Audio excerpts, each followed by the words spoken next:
All right. Good evening, everyone. My name is Elian Ramos, and welcome to my hangout. We've been on hiatus for a couple of weeks here because there's so much going on in the Latino community, but also in my own personal life. And so I have taken a couple of weeks off, but now we're back. And today is the last show of 2014, and because of that, we have spent this whole year talking about all of these different issues in the community. And you know what happens when you start talking about issues? It can get a little pesado, a little heavy. Is that how you say pesado in English? Spanglish problems. Pesado, yeah. Yeah. Okay, so Pesado, muy pesado. exacto. So we decided, I decided to take a little levity tonight, and we're going to be talking about issues too, but we're going to be talking about the news throughout the year, kind of doing a recap for the year in Latino news. And everything that has happened in our community. And I couldn't think of anyone better to do this recap with me in a humorous way than the two guests that I have tonight. Oh, she's being so nice. She could have thought about 100 other It people. takes so nice. Yeah. Well, you see what I'm That's very nice of you because there's a lot of people that don't find it funny, believe it or not. Okay, so when they let me introduce them, I Oh, will. okay. Yes, yes.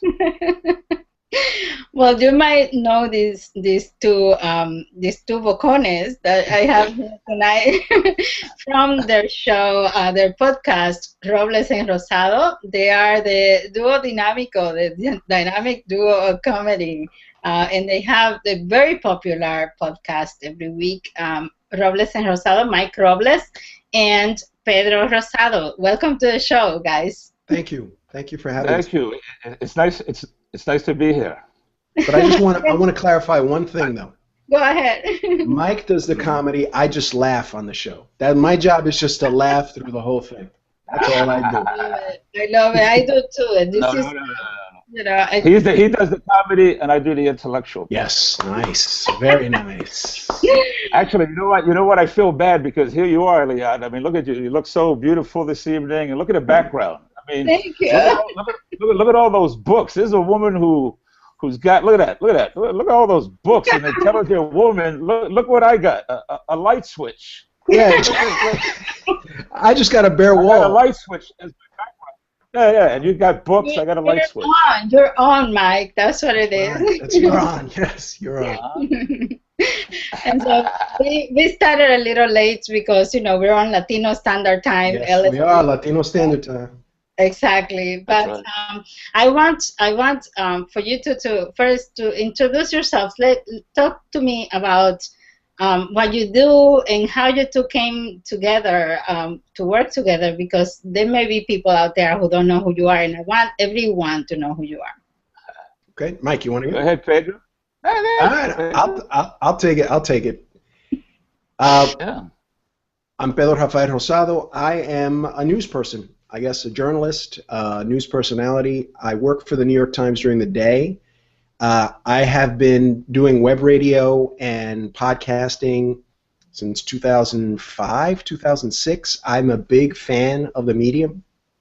Um, I have been fascinated by the internet and social media in general and how it brings the entire world together. And I also like laughing.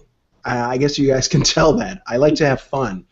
I think we all do, right? Yeah, exactly, exactly. And what a few years ago, I met Mike. He was actually a guest on. Well, we actually, I guess we connected on Facebook a couple of times because we have some shared friends.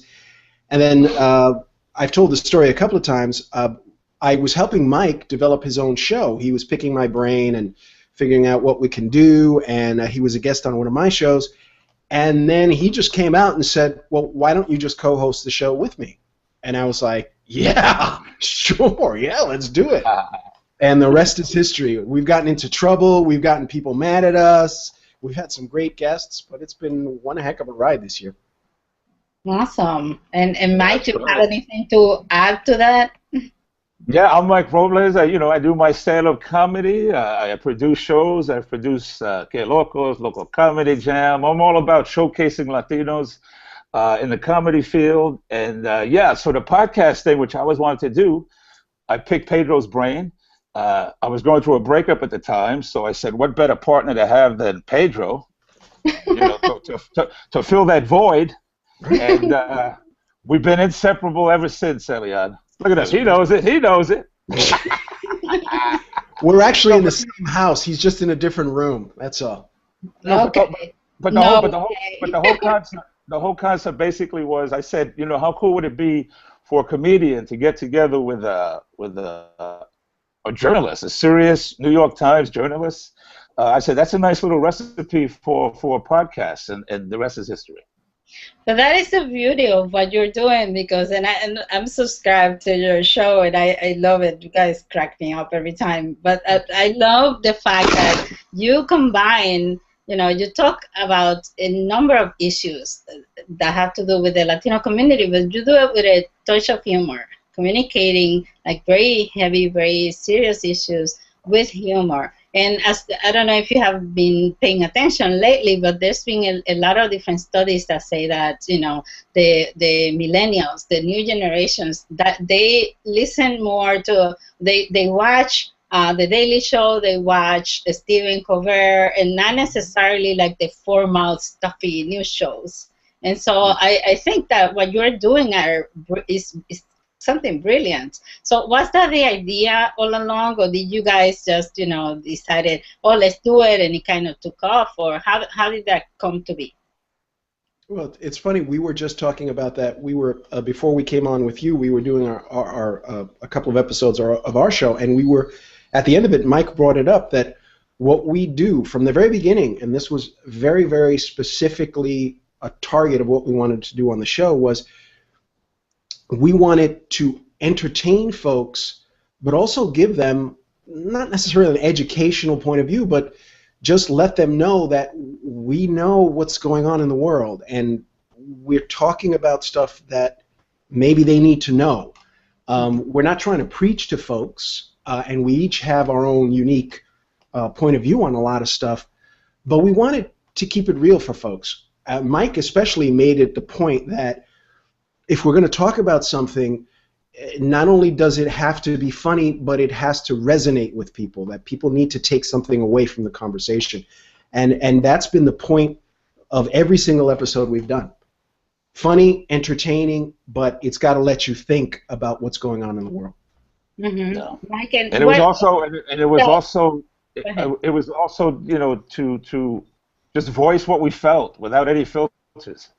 Just say what it is, whether you like it or not. It doesn't matter to me. It's just, let's get it out. Let me be me. Let Pedro be Pedro, and let's keep it real. So I might not always be politically correct, or I might not always work within the template of things, but that's who I am. At the end of the day, though, we have a message, and we give it out in a humoristic, way. That's the bottom line. Yeah. Why do you think this kind of format resonates so much with millennials and with Latinos too? Because for it's almost like a crazy thing, but the Latino community consumes a lot of media, right? Yeah. And we are being told forever that there's this Latino boom coming on, and they never kind of realize Latino boom? I haven't heard anything. Where's the boom? Where's the boom? I haven't heard anything. We gotta wait for the boom. What boom are you talking about? We gotta wait for the boom. I haven't heard a boom. Have you heard a boom? Anybody heard a boom? I haven't heard a boom. No, but I'll tell you what. I'll tell. That's it. We're gonna be like this. No, you go like this. And you go. All you hear is like a firecracker. So why do you? I'll tell you when you hear. I'll tell you what. Go ahead. But to answer your question, I apologize because with the delay in video, I don't mean to be talking over you. But with the boom, I think the day we hear the boom, Latinos are going to hear the boom, is when we stop walking the walk and start talking the talk. That's what I believe. I think we all, have it in our hearts to do something, but I see it like we just talk too much. We need to take action and walk the walk and not talk the talk. And for example, yourself, Elian, you walk the walk. I mean, not only do you talk, but you actually take action and you're out there doing what you're preaching. And I respect that. And I think more people have to do that. And I think if more people do that, we're going to hear a big boom. Thank like you. Boom, bah. You know, that's what I believe. We're going to hear a big fuacata is what we're going to hear. Yeah. With a chancla, right? Yes, but right. we're going to talk about chanclas later. So. Yes, we will. Yes, we will. Now, just to that point.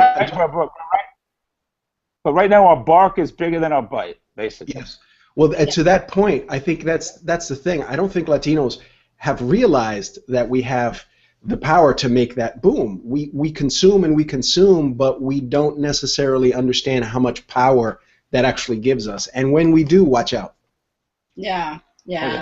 We need to start thinking with our wallets too, you know, like putting Absolutely. our money where our mouths are. We talk a lot, but then we don't follow up, like Mike was saying, you know, walk the walk. That's what it takes. So that's all I said. But you know what, Eliana, what happens every time I walk the walk? I get in trouble. No, you I'm just a troublemaker. People don't like when I rock the boat. No. The boat is made to be rocked. That's what it is. That's what I keep telling him. Let's go back to that 70s classic. Remember that one? Rock the boat, rock the boat, baby, rock the boat. He's going to start singing. Rock the boat. Start singing. I break out into singing songs. Sing it, Mike, sing it. Maybe that should be our tagline for 2015. Latinos rock the boat. All right, I want to make a point here. Elian just raised the roof. Did you see that? She was raising the roof. She was raising the roof. I love it. We're on the show 5 minutes, and we already got her raising the roof. Hey! That's what it's all about, man. Let's get it moving. Started singing. You know, you gotta do it. Of course. You know, that's what you do. So you both are in the media, and I love it because you're in different parts of the media, and then you kind of come together. But do you feel that in the media out there we are well represented as Latinos? Because I feel like bad to even look at any shows on TV, in the news even. Do you feel we're well represented in the media? That's a trick. Silence. I'm trying to be diplomatic. I was going to use a bad word, but I'm just going to say heck no. Okay. Yeah. Okay. Not even close. Not even close. I mean, if you go on the entertainment side, there are some attempts like Cristela, which we talked about when you were on our show. Mm-hmm. There are certainly attempts out there. You have folks like Rick Najera, who's doing, his thing out there. Sofia Vergara, can say what you will about her, but she's a very powerful figure. But as far as being equally represented, considering how much of the population we actually represent, it's not even close. And don't get me started on the news side. Not even close. Not even close. Yeah. And Mike, I see you like thinking. You're like I don't know, because I'm thinking about are we represented in the media in a bad way? Is that what you're saying? See, the first thing that came to my mind, Eliana, is we're not even in the media, if you know what I mean. Right. Exactly. That's what I was saying. There's two parts to it. So we're not even in the media. When we are, it's in the wrong way. So so that's what I meant. We don't. First of all, we don't control any of our content. And this is when you see a Latino in the media. The only time we're in the media is when we have to defend ourselves. That's right. That's it. So every time I see a Latino on television, it's going to be like, oh God, what happened? Go ahead, defend yourself. Yeah. It's not like a story. Just show me a sitcom, show me a movie where I can sit back and say, oh, this is great. But we don't really have representation in the media. If you want to call huh? Right, we need to justify our existence. That's what we do, right? Absolutely. Listen, this is the media. If it's not on the border, then it's Latino. I'll tell you who kind of represents us in the media. Believe it, it's crazy as it sounds, in a positive way. It's that congressman from Chicago, Illinois, Luis Gutierrez. Mm-hmm. Okay, because why? Because that guy comes prepared. He has love. He has passion. He comes with charts. He has pictures. He has videos to bring his point to, we are not who you think we are. So he's entertaining me at the same time schooling me and schooling white people as who Latinos are. Like, we're making fun of you that you're making fun of us. I love that guy. Mike's going off. He's about to like swing out of his chair. I would give him his I love own this. TV.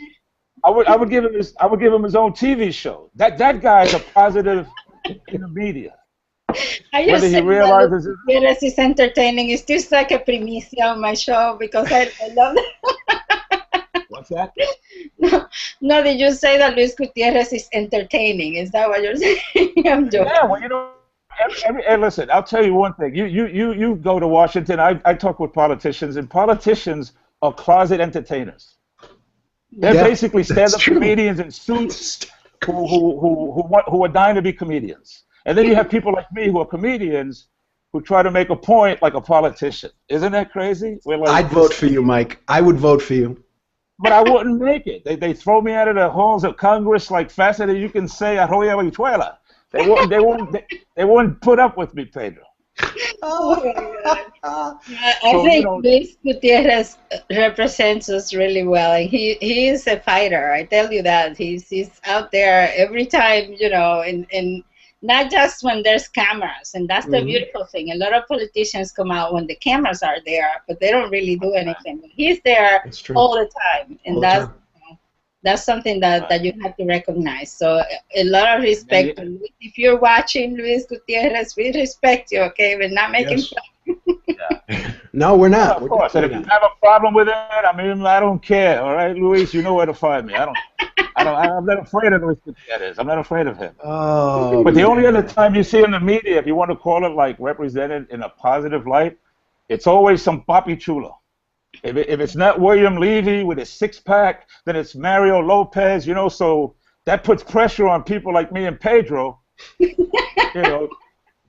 And look at us. I don't have a six-pack. I got like a 12-pack. I can't compete with William Levy. No, man, I got a one-pack. That's what I There you go. I got a one-pack.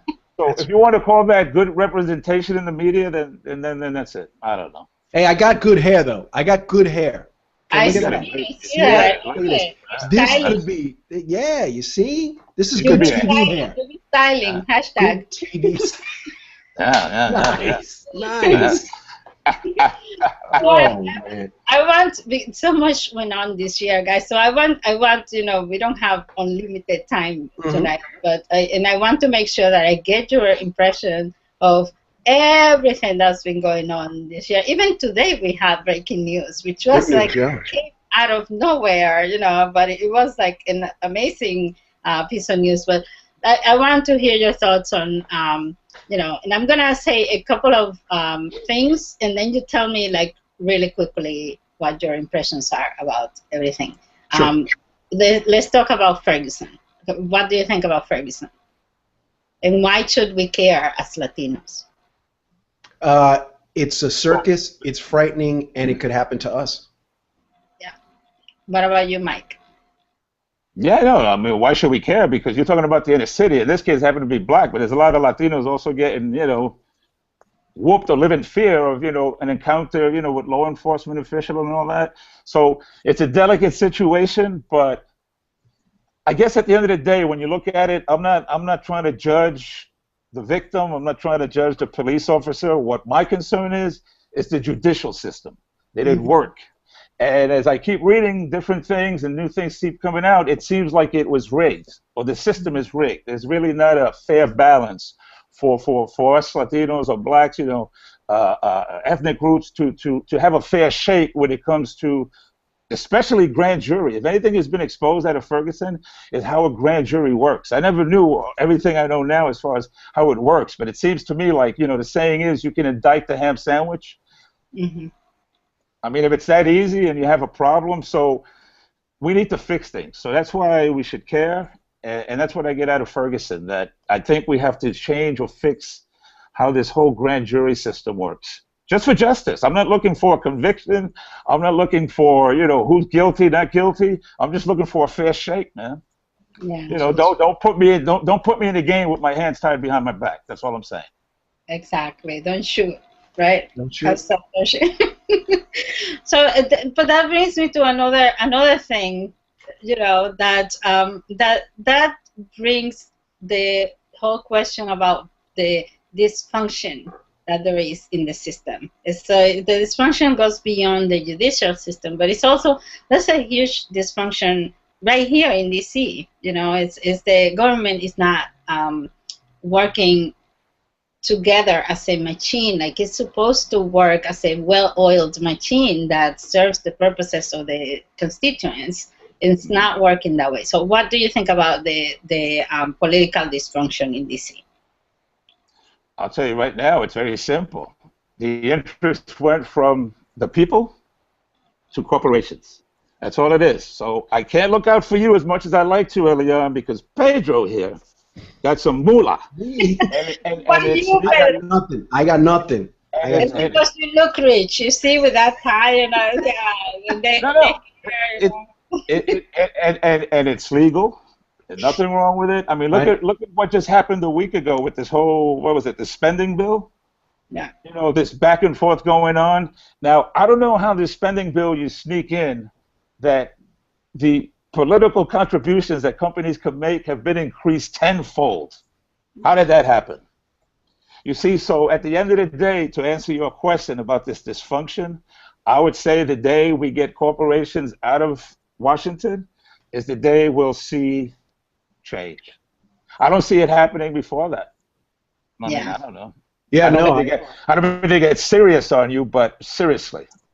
No, I mean, I agree. As far as the money, money is playing a huge part in this, and I think the partisanship, above all, it seems so personal now. You know, it's the attacks are not so much about ideologies, about what that particular party thinks.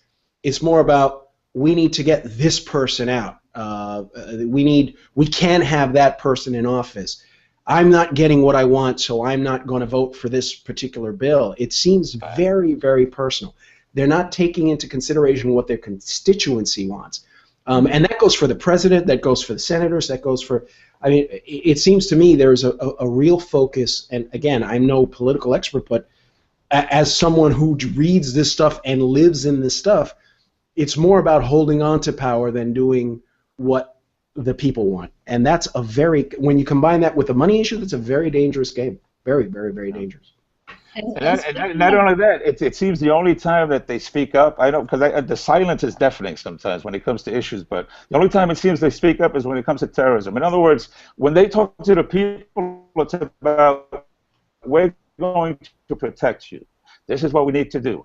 Oh, you're talking to me now. You're going to protect me. You see, they care about me. That's it. They don't talk about when it's issues as far as crime, protesters now, a police state, the economy, as far as how can I help families, dealing with banks, dealing with fees. Everything is, don't say nothing. Very quiet. But when it comes to protecting you, I'm on your side, Eliad. I got your back. I'll be protecting you. But other than that, you don't hear nothing. All you hear is like a coquille, you know?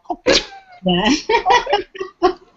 And it seems like you're absolutely right. It seems like it's about instilling fear in people. You know, like, for example, with the immigration argument, it's all about, all the aliens are coming and they're crossing the border, they're bringing diseases, and they're doing, they have the cows look like cantaloupes because they're bringing drugs. You know what I mean? It's like, that was my favorite. That was my favorite. All of that stuff, man. They're blaming everything on us, from Ebola to viruses, for like two-headed people. I mean, everything, you blame it on the border. And so all of a sudden, so what happens is you have people look at us Latinos like we're freaks. Like if we're the reason this country is going down. I don't remember a Latino who crossed the border picked your pocket. I don't remember a Latino that crossed the border was responsible for you losing your house. I don't even remember when a Latino crossed the border is why you're getting robbed. Yeah, it goes on and on. So Art has been successful in creating this image. And you know what? Call me crazy, right? But I think the whole reason, why would you instill so much fear in America about Latinos? Why would you want to do that? I believe it's because there's so many of us, and the power that once we get it all together, it's going to be so potent, so strong, that this is the only way that perhaps they can slow it down by dividing it. That's what I believe. It's like a speed bump. Call me crazy.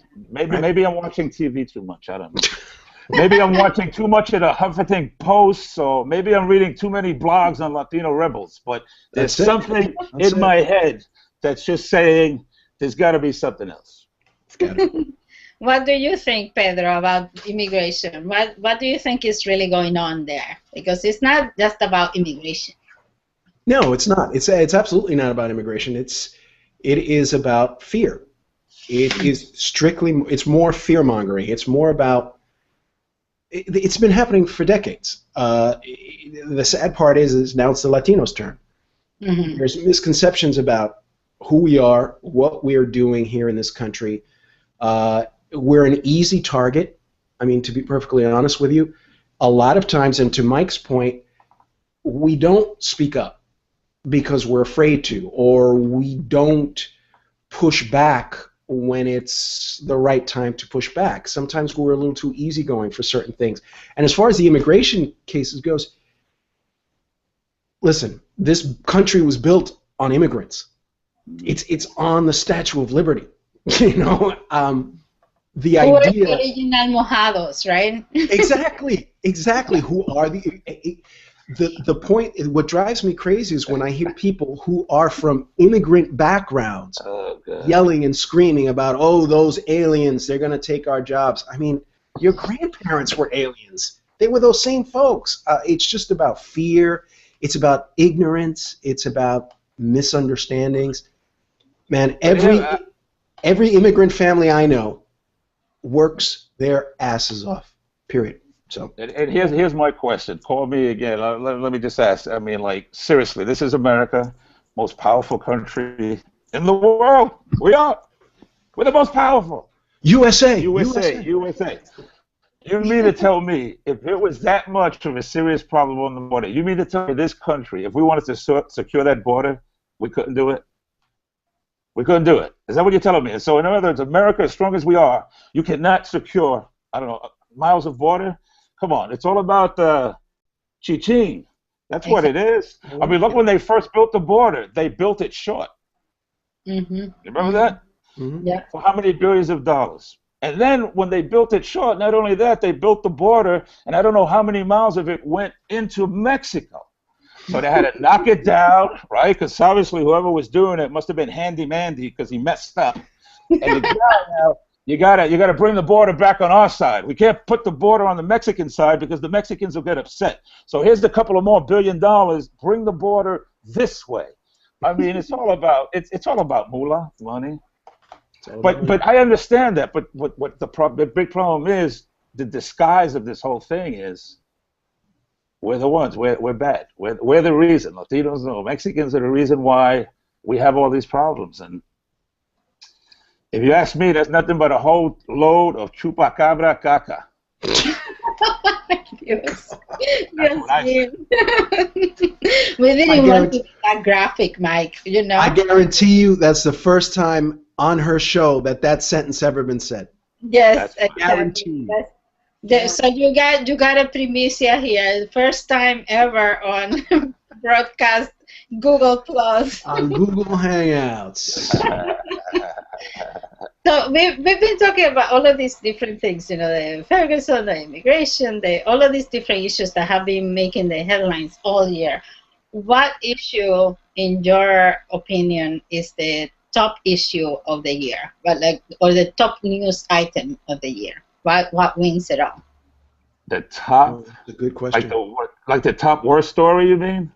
No, the one that wins above all of the other ones. So either the most important, the one that got the most press. What do you think? The one that needs to be paid attention to? I don't know, paid attention to, but the one that I think got a lot of press was that whole Cinco de Mayo fiasco with MSNBC and Good Morning America, where was Cinco de Drinko. Remember where one guy had the tequila bottle walking around like a drunk Mexican, And then that woman on Good Morning New York or Good Morning America was Cinco de, like Girls Gone Wild, like, hey, happy Cinco de Drinko. That got a lot of press. That got a lot of attention. Again, we talked a lot, but we didn't do anything. But I think, I don't want to say it was important, like the border, let's say, but that was a story that got a lot of attention, and it just goes to show you the ignorance that you have mainstream media like ABC, MSNBC. I mean, in 2014, pulling stunts like this. I'm a comedian, and this is what I always say. This is my rule. If you're gonna make fun of a certain group, then balance it out, man. Absolutely. Give me like what the good things. Give me something about their culture, something that's beautiful. And then if you want to poke fun, okay, I'm a comedian, I can take the joke, but just don't leave it as one degrading joke, and then say, let's go to the weather. You can't do like that as a comedian, So like in other words, if I'm going to make fun of your ethnicity, I better make fun of mine. I got to balance it out. Otherwise, it's not fair. So what do you think we should do in instances like that, Mike? Just to kind of veer from your question, what should we do when we see those instances? Because it happens all the time. It happens all the time. Even like we are portrayed in the media as we are simply like the immigrants that cross the border, when that's not the case for every single person. We're the criminals, with the drug dealers, with the gang members. So how do we fight back when those things happen? What do you think we should be doing? Well, first of all, to fight back, we need outlets. We would need some kind of TV show to fight back. We don't even have that. I mean, so if I wanted to fight back, the only way I could fight back is through the internet.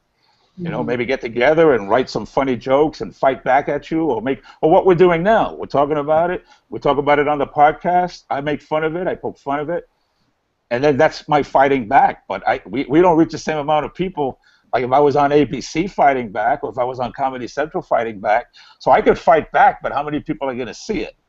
Yeah. So, I mean, numbers-wise, I could fight back, but who's going to hear me? That's where, like I criticized, and we talked about it on the podcast, Pedro, that's where Univision comes in. That's where Telemundo comes in. Do you know between Univision and Telemundo, there's at least 5 to 6 television outlets. 5 to 6 television outlets that have the power to put your story on their station to reach millions of people. Do they have one? Nada. Nothing. You mean you can't put a 30-minute show to talk about these type of issues? I mean, so to me, they're just as guilty as far as Latinos not being able to get out their narratives because you're filling up 8 hours of Sábado Gigante? Really? I mean, you have 5 stations. That's 24 hours.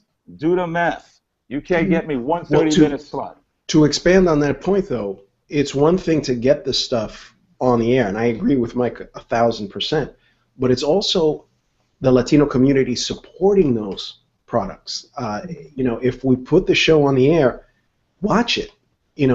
Tell people about it. The reason that shows like, I mean, I hate to bring up Cosby, but the Cosby Show itself was groundbreaking because it wasn't not only the black community that supported that show, it was a positive representation of the show. It was a funny show, but it also was a hit outside of the black community because people saw themselves in those characters. If we can put on a show where, okay, speaking of Cristela, for instance, if you have a representation of Latinos that other folks can relate to, that goes a very long way to promoting not only understanding of our culture, but to giving us more and more representation. Hey, that Cristela show's a big hit. Why don't we put a Latino character in the lead of the show who doesn't have to be Latino, who just happens to be Latino? And, let's get that Latino community to support that show. I mean, I think it's about supporting each other. Latinos for Latinos. That's our hashtag. I agree. I think that is so needed too, because we have, potentially a huge stars. We talk a lot about Sofia Vergara, but she is the top paid actress, not just the Yes, top yeah. paid Latino, but top paid actress. And yes, we can, Stop work it around the Stop it show and already. Stop. She's the top 10 accent. yeah, yeah, what I'm trying to say is, yeah, the show can be modified. We can give feedback to that, but we can't hide the fact that she is, a force in her own right. Right. So it's about supporting each other when we have our ventures. It's about putting our stories out there. But I think there's one more step. Like maybe we should also act on it. Like we should also, sign petitions, write to these TV stations.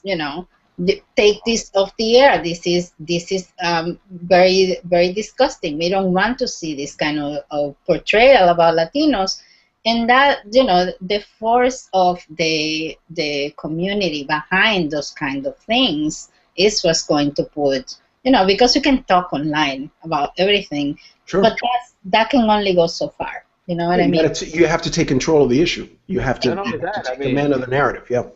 yeah, Exactly. you know how many experienced, talented Latina actresses that you have out there who would fit the role as someone like yourself, a normal Latina. You could be funny. We don't have that. We pigeonhole the characters. So I don't mind if Sofia Vergara on TV, but is that the only Latina that I have on TV? There's no, now that the Cristela show came on, now there's some hope. But you see, again, we need some kind of balance is what we need. Otherwise, you're just showing America that you think of a Latina woman, ooh, hot, sexy. You think of her.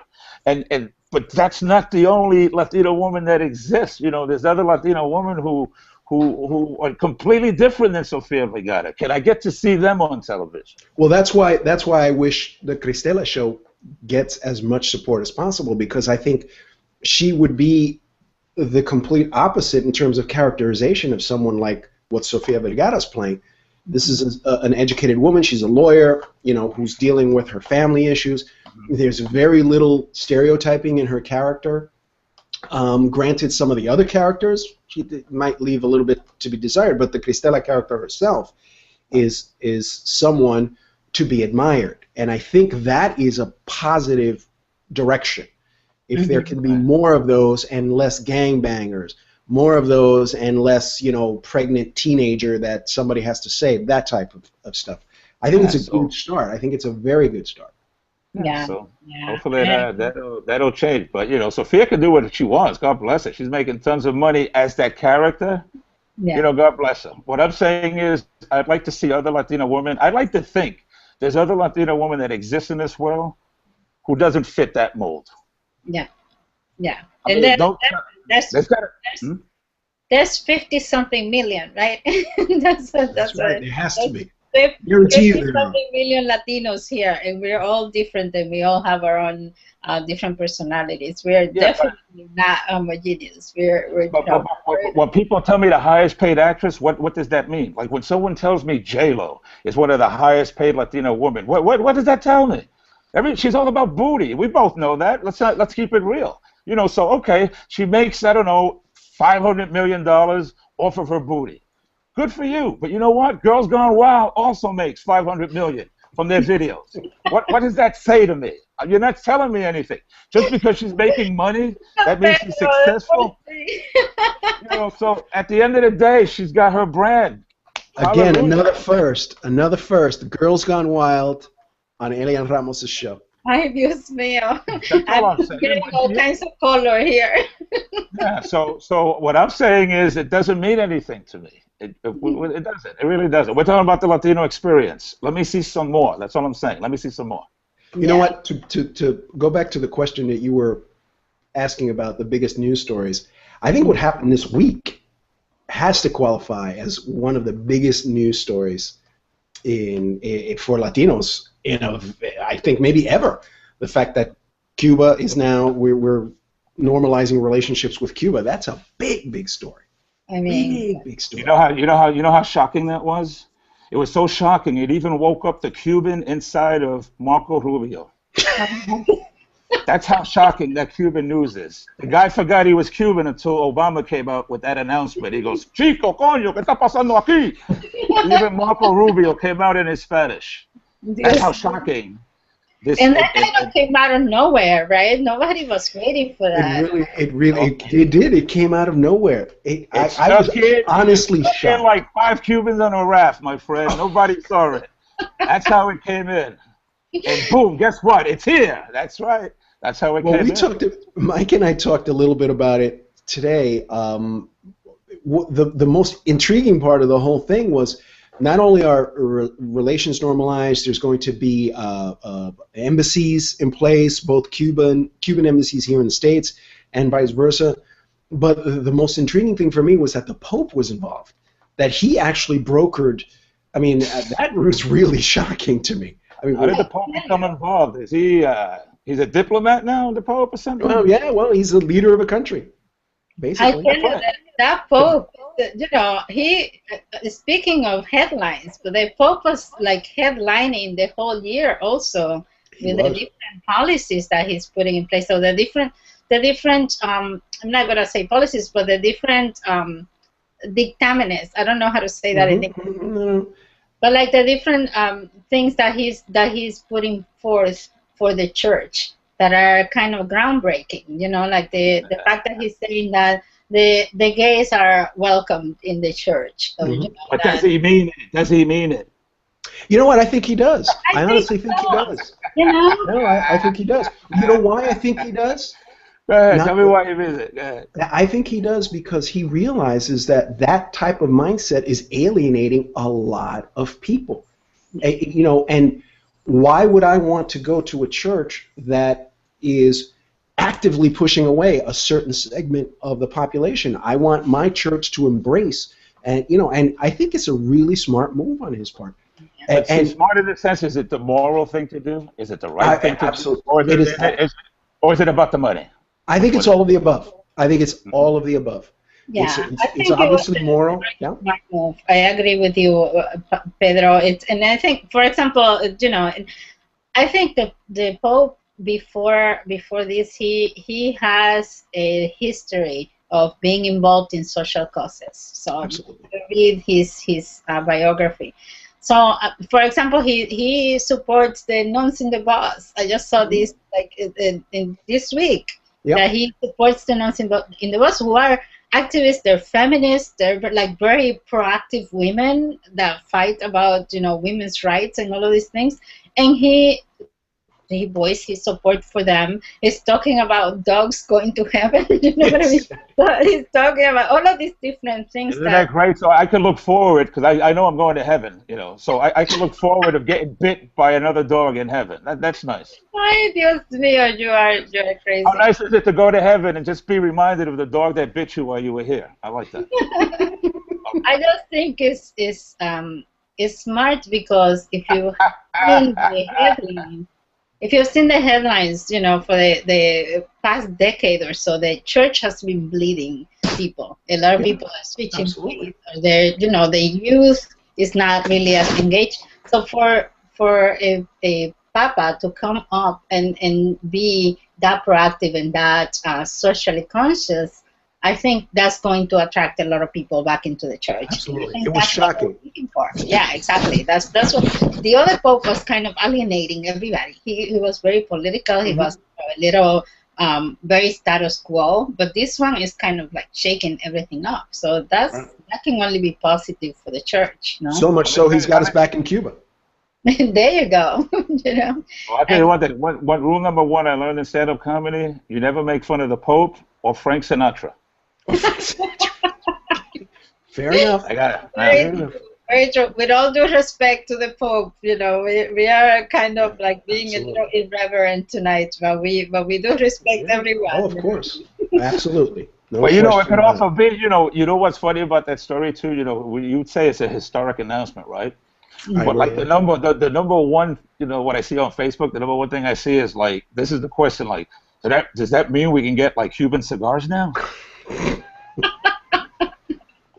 You know, nothing else about this historic announcement. Does that mean Cuban cigars? I can smoke them? I want a Cohiba right now.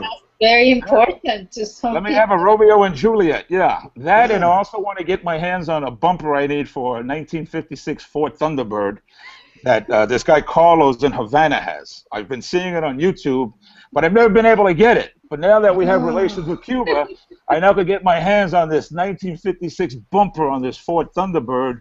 So let me ask you, how long do you think before Cubans will be selling, you know, auto parts on eBay? Yes. Classic auto parts. Well, that they we don't got have it on in the United States. global economy. You know, everybody's on eBay, so might as well, right? That's part of the whole reason to do this and open the channels for them, right? Yeah. Well, And you know meanwhile, what? There are a lot of. who put this deal together, Pedro? It was his brother Rafael. I mean, is Fidel Castro even alive? Raúl, Raúl. I mean, does he Raúl. talk with his brother? Like, maybe he can't talk. Does he blink his eyes? Is it okay if I talk to the U.S.? Well,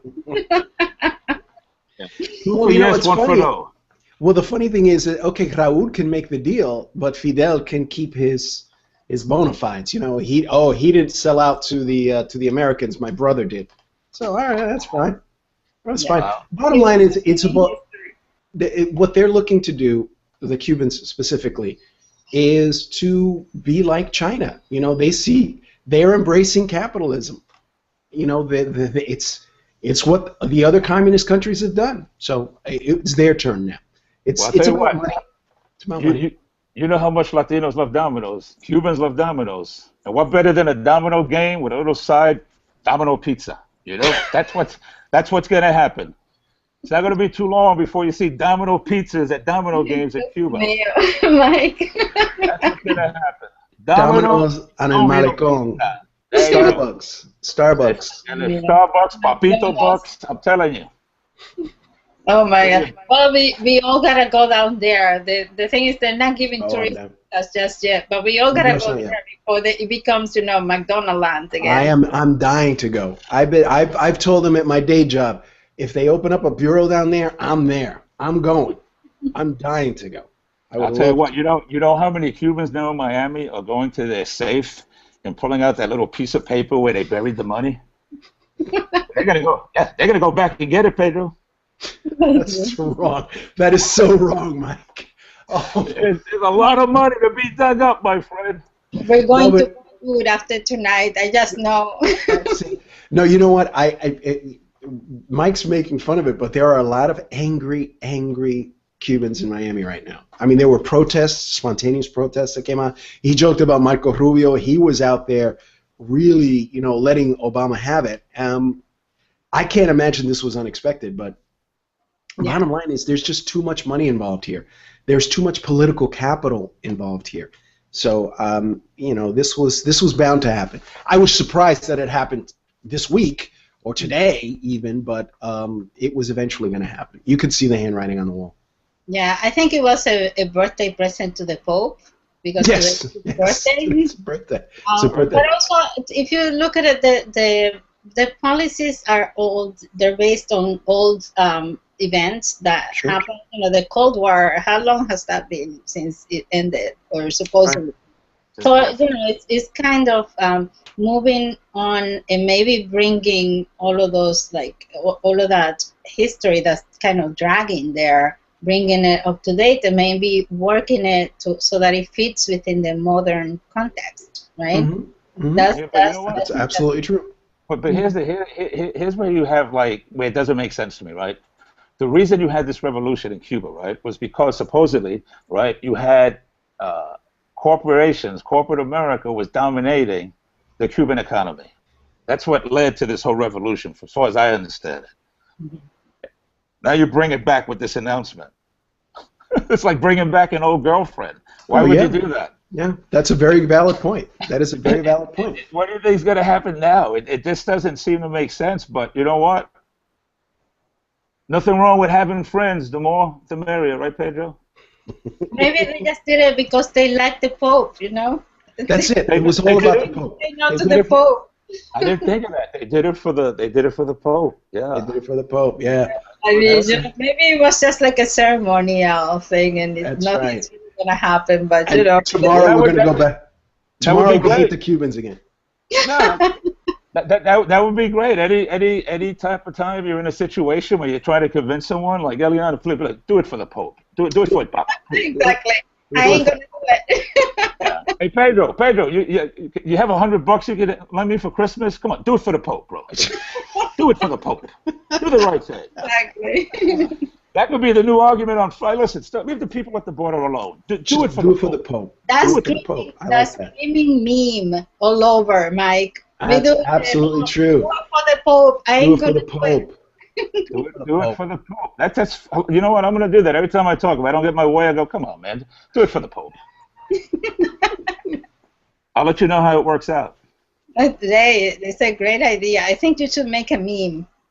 Yes. You know what I find funny? Can I make a point here, Elian? Sure. You worked so hard to put all these points together about what we were going to talk about and writing up a script. And we have completely ignored every single thing that you wanted to talk about. Yeah, well, you know, that's not true. Well, I'm checking here. She's sticking to the script, man. She's pretty. Is she? Get out of here. Are you? You know what? I am not really. I haven't looked at the script for the past half hour. That's what I'm saying. It hasn't. Well, you know what? As a producer, believe it or not, because I'm behind it, in front of it. As a producer, I'm checking out the list, and you've been sticking to the. You missed one or two little things, but she's on point. You're with the script. The only thing I left out was the legalization of marijuana, which I don't know what that has to do with Latinos, really. But that's the only thing that I see you didn't put there. No. Remember that the topic of the show is the top news of the year. Top news, right. That's some of the big news. So it's Latino or not Latino, but it's like the top news, right? Okay. So let's go back to the script here. I'm going to put on my chancla, and like put it back into the chancla's coming out. That chancla. Okay. Two things. Who wins the person of the year and who wins the chancletazo of the year? And they can be the same person, but be creative. That's the person of the year, you said? Yeah. I'm going to give the person of the year to you. Oh my God. Nice, very nice. Only because, again, listen, I'm not looking for celebrity status. I'm looking for people who talk the talk. And nice. I can see on social media, you talk the talk. I mean, if you look down and just Google it, you look at all your stuff. You're doing things for the border kids. You're out there looking to get votes. All your actions, all your steps are to educate and to like rally and to just bring like this energy to the Latino community. And you can tell it by all the rewards you've won, all your accolades, everything. That to me would be more important that you're doing for Latino than someone talking a lot of chupacabra caca, where it sounds good, and that's about it.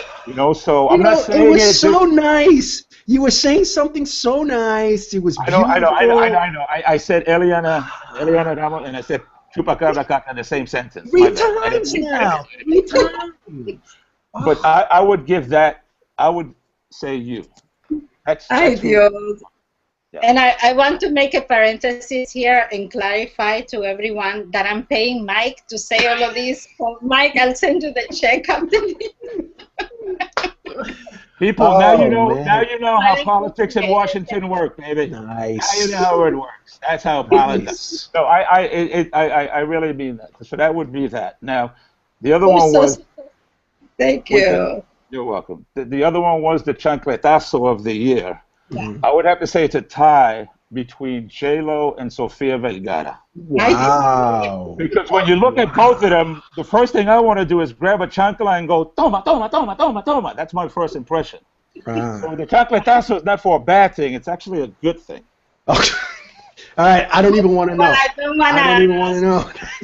Yeah, exactly. I don't even want to know. All right, let me adjust my jacket here now. I have to do the David Letterman thing and adjust my jacket. I'm just keeping it real. I'm sorry. That's seriously, Pedro. When you see J-Lo, you don't think of a chancla? Come on now.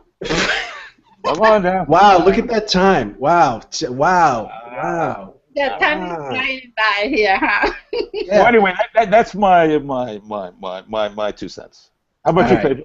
Well, we respect Mike's opinion, Of and course. I think that's very valid. And thank you for not giving me a chancletazo. So I appreciate that. All right, and now I'm embarrassed because I was going to say something else, and now Mike was all nice and everything. Go ahead. No, Actually, you don't have to say me, okay? Please, I'm not okay, paying fair you. enough. Yeah, I know the check didn't clear. Yeah, I'm Okay? paying The Mike, check- but not you. Yeah, your check didn't clear with me, so that's okay. No, I got to be honest. The person of the year, we were talking about it before, and not just because we were mentioning it before. I honestly think the Pope would be my person of the year because beyond what he's done with the church, but he's becoming a real uniter in a lot of ways. And I've personally heard a lot of folks discussing, folks who aren't necessarily religious or even Catholic, showing a certain amount of respect for what the Pope is doing, and the fact that he's Latino, yes. Yes, exactly. But as far as chancletazo goes, my chancletazo would have to go to the continued craziness in D.C. I'm not even going to name names. I'm just going to say everyone gets a chancletazo. Anyone who works on Capitol Hill, in the White House, fuacata, every single one. Chancleta. They might even get the correa too. Ay, Dios mío. Y el cable del radio también. Exactly, that's Oh, it. Whatever's nearby, fuacata, everyone. No, and why everyone? Why not like pick? Because there's very specific people. Yeah. Who do I'll tell you what, Pedro. I'll help you out here. Let's pick some. Let's start with No, with no, Ted you know Cruz. what? Let's No, start you with know Ted what? Cruz. Doesn't You know Ted what? Cruz get that face that you just want to slap it with a chancla? Ted Cruz is a different story altogether, but he's a perfect example of it. He's a perfect example of what's happening in Washington right now. The fact that you're not having people. It's about obstruction. It's not about building something. It's not about uniting. I mean, it's not about moving the country forward in any way. Yeah, there are a lot of problems. Yeah, there's terrorism. Yeah, there's this. But they have the tools and the power to make a difference, and they're choosing not to. And it's not just Republicans, and it's the Democrats too. So I'm giving them all a chancletazo. I'm not even naming names. Bam! How about that? Every single one. How about that Sheriff Joe Arepa, whatever his name is, the dude from Arizona? Oh, the sheriff, What is it? Arapaio. Joe Arepa, Aripio, I don't Joe know. Arepa. What's his name? No, You he's not arepa. I tell you, because arepas are really good. I There can. you go. There you go. We don't want to call him Arepa then. Let's call him, But I he's don't a know. perfect example. Sheriff Joe is a perfect example of the fear. This is someone who is, I don't know the man, but he seems to have some serious deep-seated issues with Latinos. And that goes to the fear. It's about, oh my gosh, it's the horde. They're going to come over and destroy this great nation. How, if anything, Latinos, immigrants in general, have come over and helped build the foundation of this country. So, I mean, he's about fear. Chancletazo, him too. You're just like indiscriminated. That's it. No, I'm this kid. You know. I'm just throwing names at him. How about Geraldo Rivera? Horrendo revolver, chancletazo, pacata, right there. Este le está dando a todo el mundo. A todo el mundo. Line I'm them just up. flaming the fires. See, that's all I'm doing. I got a backup chancleta ready to go. Bring it in. You know, if No, I have the- to give, you know, and I usually don't give my opinion in the show because it's not about me, obviously. But if I had to give one chancletazo, it would be to the people who didn't go out and vote in the elections. How can you not take your right? Preach, That- Eliana, preach. Go right. ahead. You know, it's beyond me that you're just gonna let things happen, and then these are the same people that complain after. That was exactly what I was just going to say. That's exactly what I was going to say. You have no right to complain if you didn't go out there and pull that lever, period, or you didn't scan the paper. You have no right to complain. None. Exactly. So that would be my chancletazo for the whole year. You know, if you have the power to vote and you don't get out there and do it when it's time to do it, you are the culprit of everything that happens that is wrong in the country afterwards, because you chose to not get involved, right? Can I change my chancletazo award? Can I Go change mine? I ahead. want to go with yours. Yours is good. I want to hear her keep going. I want to hear her keep going on that rant. I'm keeping quiet. I want to hear more. Yeah, shit. Ay, Dios mío. No. That's my only thing that I'm gonna give All tonight. right, fair enough. One chancletazo needs to that collective group of people that collective didn't get to vote. God damn it. We worked work the streets, everything. It is. That's what I'm talking about. Yeah, that's it. Preach, go. That's what I'm talking about. Because You know what what? happens when they don't vote? What happens when they don't vote? What happens? How are you and I affected? Tell these people anyhow. How are you and I affected by people not voting, by staying home and watching Family Feud and watching, Love and Hip Hop and all these reality shows? Tell these people what they're doing, how they're affecting you and me. And not only you and me, but our children, Latino children. Tell them how they're affected. Go ahead. Don't make me get started because I won't stop, What did Family Feud ever do to you, man? Please, they do it for the Pope. Say something. Do it for the Pope. You know what I have to... let me make an observation here. Go I ahead. realize that every time Elian makes the mistake of getting involved with either one of us, we always rev her up. We always get her going. She's like... And she's trying to maintain her cool. And she's trying to... But it's like, you make me get out of my casilla. There you go. That's it. That's what we do. We get her out of her comfort zone. We're getting out of that comfort zone, and now she's ready. She's ready to rock some boat. She's going from the seashore into the canoe, my friend. That's what she's doing. That's what she's doing. She's taking a ride down there. My body up right now. That's it. But I want to, because we've been here for an hour, guys. I don't know if you're watching but I'm having too much fun. What happened? What did you say? I didn't hear you. What did you say? We've been at it for an hour already. Oh, man. Oh, this is like HBO after whatever. Wait, hold on. Did the novela start? My novela started. I'm missing my novela. Which one? I think it's La Gata, right? La Gata. Ay, Dios mío.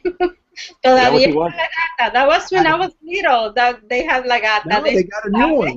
They got a new one now. Yeah. I'm watching Dos Mujeres Un Camino on VHS. There you go. On VHS. VHS. Yeah. Beautiful. Kind of blurs the lines in that. I'm missing my novela for you guys. And I just want you to know that. Okay? That cannot be. We cannot miss our novela. What is it? That's right. So the last question I'm gonna ask you is, what's coming up for you guys? What's coming up for the podcast and for your careers individually? I wanna know everything so that we can follow you. Pedro, you want? Okay. Well, for the show, basically, we just want to make it bigger, better. We want to have more guests. We want to keep doing what we're doing, but our focus is making sure people get to know what we're doing and join the fun. I think we got lightning in a bottle. Mike and I have a really good combination. We're fearless in a lot of ways. We don't have a problem tackling a lot of topics. It doesn't have to be a Latino topic either.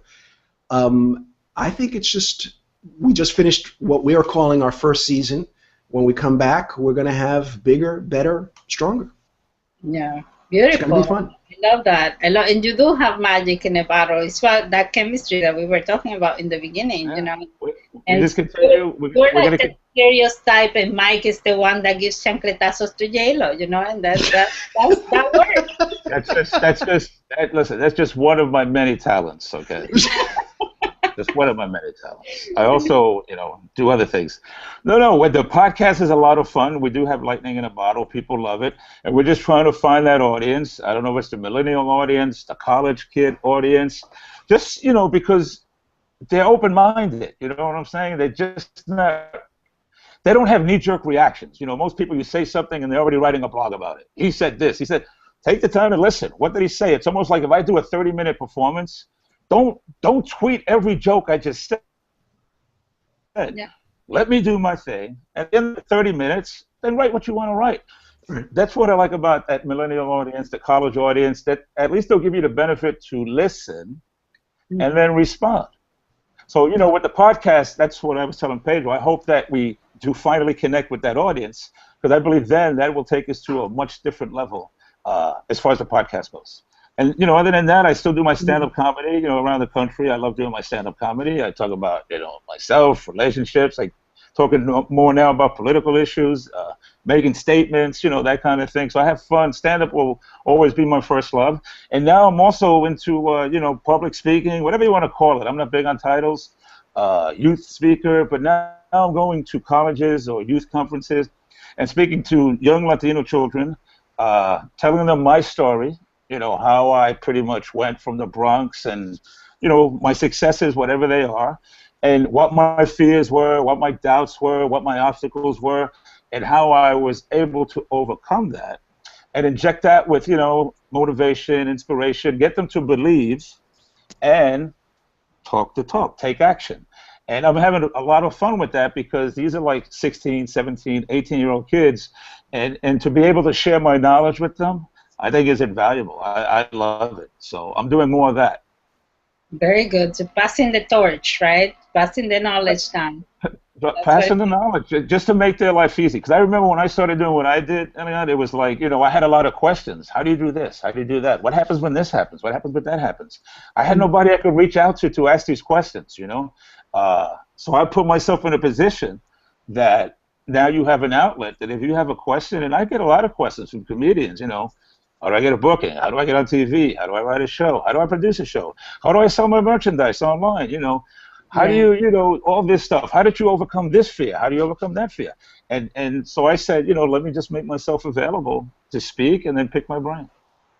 Beautiful. So underneath the humor and all this other stuff, which I love to do, by the way, there's also more to Mike Robles than just the ranting. Do it for the Pope.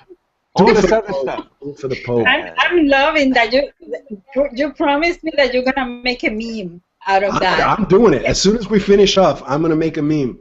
Yeah, I mean, I think it's amazing. Yeah. Do it for the Pope. Do it for the Pope. Beautiful. Whatever you want in the subject, and just at the bottom page, just put "Do it for the Pope." Do it for the Pope. And so where can people find the podcast? Where can people find you guys? So that they can listen. This show is so amazingly funny. You have to watch it. You have to listen to it. So where can they find it? Roblesandrosado.com, that's the first place. Mm-hmm. And I think the link is somewhere down there, right? It's like there. It's right there. And you can find us on iTunes, Stitcher, pretty much anywhere where you get podcasts. Mm-hmm. You can find the show. We're on Facebook. We're on Twitter. You can't swing a stick without hitting us on social media. So yeah, we're out there. But check us out on our website first, iTunes, Stitcher. That's where you'll have your fun. And Mike is at, where are you, Mike? What's your website? Same thing, you know, with the podcast, Robles and Rosado. It's all there. And then if you want to my personal profile is MikeRobles.com. Everything's there. What you want to know about me, just put it in there. Email me, ask your questions, insult me, whatever. No. Whatever makes you happy, I'm here to please you. All you have to do is type in your first name. You don't have to tell me your last name. You don't have to tell me where you live. Just say, hey, my name is whatever, Robert. Type in your message, you know. And you'll find that out on your own. You'll find out where they live on your own. So that's all. You'll take care of it. Well, it depends the kind of message. If I have to search that little ISP address, I will find you. Don't get it twisted. I'm not. No. But MikeRobles.com, you'll see videos and everything I've done and a lot of cute stuff. I have a video I did a couple of years ago talking about the worst Christmas presents I ever got. It's funny. You might want to check that out, man. I don't know what it is now. Okay, before we go, what was the worst Christmas present? Well, you know, it's like Latinos. For me, you know, like I'll give you an example. Like one of the things is like when you have a Christmas party, right? And you have, you know, a friend of yours come to your house, right? And they come with a Bacardi bottle that's already been opened, and like maybe like half of it has already been, you know, the guy drank it already. No. That type of Christmas. And he says, "Merry Christmas." You know, really, you open my bottle, you can't wait to just give me the full Bacardi bottle. You have to take like 5 sips before you show up to my house. that kind of Christmas present, is one of the ones I got. Another one was the finger, those sports teams with the big foam fingers. Oh, the foam finger, yeah. Like, remember one, that kind of thing. Right. But that's in the video if you want to check it out. But there's been some crazy ones. It wasn't the other finger, if it's a sports one, that's good. At least Elian, the other finger at least would have made me laugh. Right. That's a Christmas present, the gift of laughter. If someone said, I go, you know what, this is tacky, but it's funny. Yeah. The middle finger foam. Oh man, I see. I would appreciate that present, but one finger, But just maybe one last point about Christmas. Go ahead. I told this to somebody the other day. I found out I was a dad, or the reality of being a father hit me when I started realizing every year I get socks and underwear from my kids. Ay, Dios mío. Socks and underwear. I used to do the same thing for my dad. Mama, what are we going to get Papa? Socks and underwear. Yeah. I'm a dad now. Yeah. Oh my God. Yeah. I'm glad I'm not when you get that little, when you get that Kenneth Cole, like that was discounted at 85% wallet, you get one of those, like a little wallet that says Kenneth Cole, and they go, listen, man. But Kenneth Cole, it's C-O-A-L. Yeah, like the Gucci with the 3 C's, right? Like, Right. get you a Gucci bag. Yeah. Right. Chinatown Thanks for special. the Gucci. Yes. Thanks for the Gucci with the 3 C's. Oh. My novela. Yeah, okay. So Yeah. Pedro has to go and see his novela, Su Gata, ¿verdad? So we're going to say good night here. So sad. That's all. I'm embarrassed. You're embarrassing me right now, Pedro. Telling people you got to go to see a novela. That's just not cool, man. What? Well, I'm that's- keeping it real, man. I haven't watched a novela. Tell them you got to go. Yeah, tell them you're gonna go see the mayor of New York, or you have a meeting with the CEO. All right, I'm gonna go write an Something like award-winning that. story. I'm working on an award-winning video that I have to do. How's that? No. I like that. You know what it See, is, Mike? He's watching the novela because he's writing an article on the New York Times about novela culture, right? Is that what it is? There you go. That's it. Oh God. That's it. Oh man. She's good. All right, She's well, good. Hey, that's PR for you. You go ahead. You go ahead and do that. I'm gonna cuddle up with my little reindeer. See my reindeer? Yeah.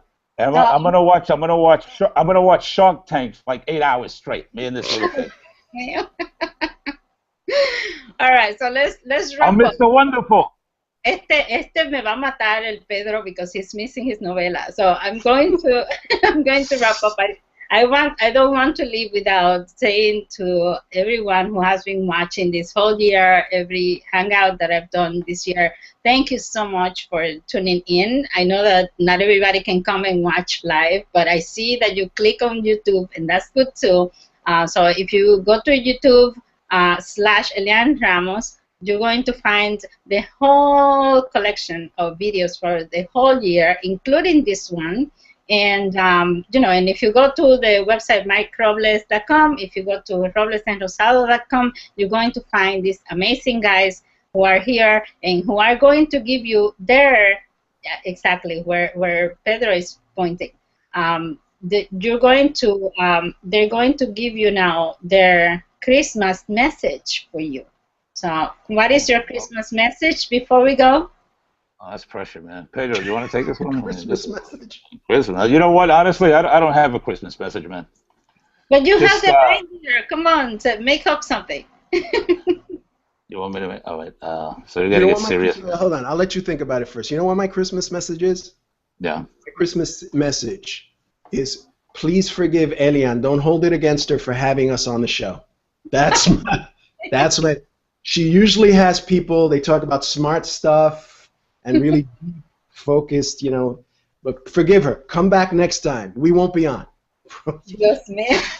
My message is just happy Christmas. Be safe, okay? Be safe. Happy Christmas. Don't drink and drive. Don't drink and drive. Don't text and drive. Yeah, I think. Don't text and drive. That would be my message. My Christmas message would be for all Latinos around the world to hug each other at least once a day. Learn how to speak Spanish a little more. That would be nice. Yeah. When you see another Latino, say, rather than Merry Christmas, say Feliz Navidad. What else? And also, my message is Do it for the Pope. That would be my Christmas message. Whatever you do this Christmas, this holiday, whatever you plan to do, especially if it's in here, do it for the Pope, man. Do it for the Pope. So we're gonna go on three. On three, I would say follow me. I need more followers on Twitter. Do it for the Pope. Just stop. He's on a roll. He's never gonna stop. Feliz Navidad.